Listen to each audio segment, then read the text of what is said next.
tumeomba review, lakini hatutaishia hapa. Hatutaishia hapa kwa sababu tunaamini kwenye kanuni za ligi zetu zimetambua wachezaji wa aina mbili. Mchezaji wa Tanzania atatambulika kwa passport na kwa kitambulisho cha taifa, lakini in bracket wamesema awe mzawa. Tunaelewana?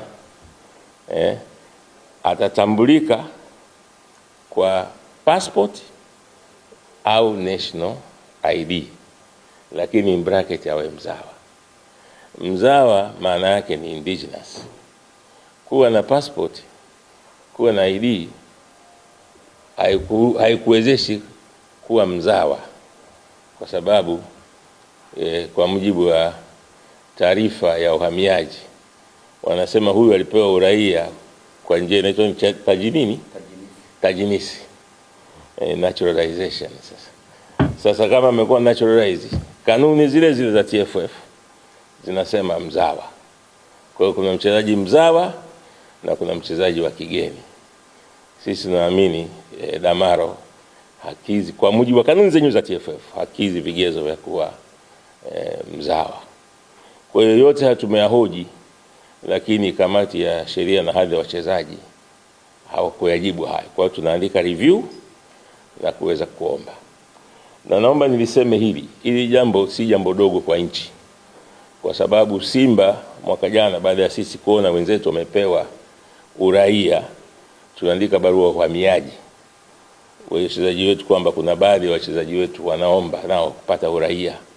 Hatujawahi kujibu hiyo barua mpaka leo. Mpaka leo hatujawahi kujibu hiyo barua ya wachezaji wetu waomba uraia. Kwa hiyo sisi tunaamini ligi kuu ya Tanzania ni brandi kubwa, ni product kubwa.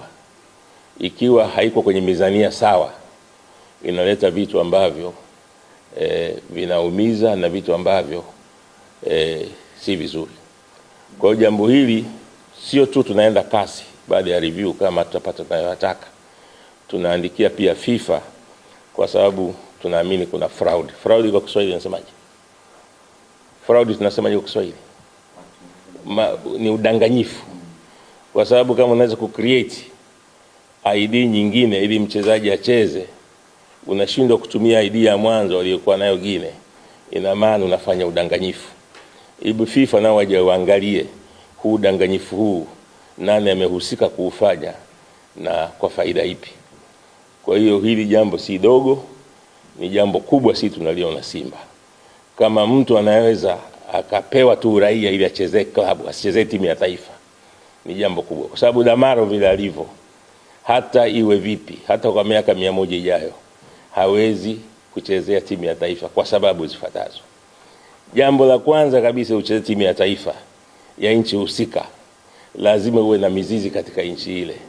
Aidha babu yako mmoja au bibi au wote waliwahi kuwa katika ile nchi, au ni wazaliwa ile nchi, au wazazi wako au mmoja wa wazazi wako amewahi kuwa ni raia ile nchi, amezaliwa ile nchi, ameishi katika ile nchi, au wewe mwenyewe umezaliwa katika ile nchi, wakati wengine wazazi wako wanafanya kazi, ulizaliwa pale ukasoma pale, kwa hiyo una mizizi na ile nchi. Katika yote hatujaenda kwenye mengine mengi, hilo moja tu tayari Damaro hati ya miaka 100 1000 hawezi kuchezea timu ya taifa. Kwa sababu kama ingekuwa hivyo, ingekuwa nchi zinaenda Brazil zinachukua wachezaji, inaenda Argentina zinawaleta, zinapa uraia. Kwa hiyo kwa mujibu wa FIFA haikuwa hivyo.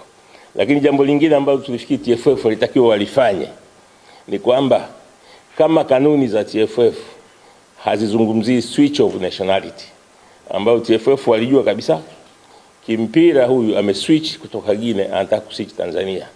Kama kanuni zetu hazipo, hazizungumzi, ziko kimya, wazungu wanasema ungeenda kanuni za juu ambazo za FIFA zinazungumziaje mtu akitaka kubadilisha uraia ili acheze katika nchi yako.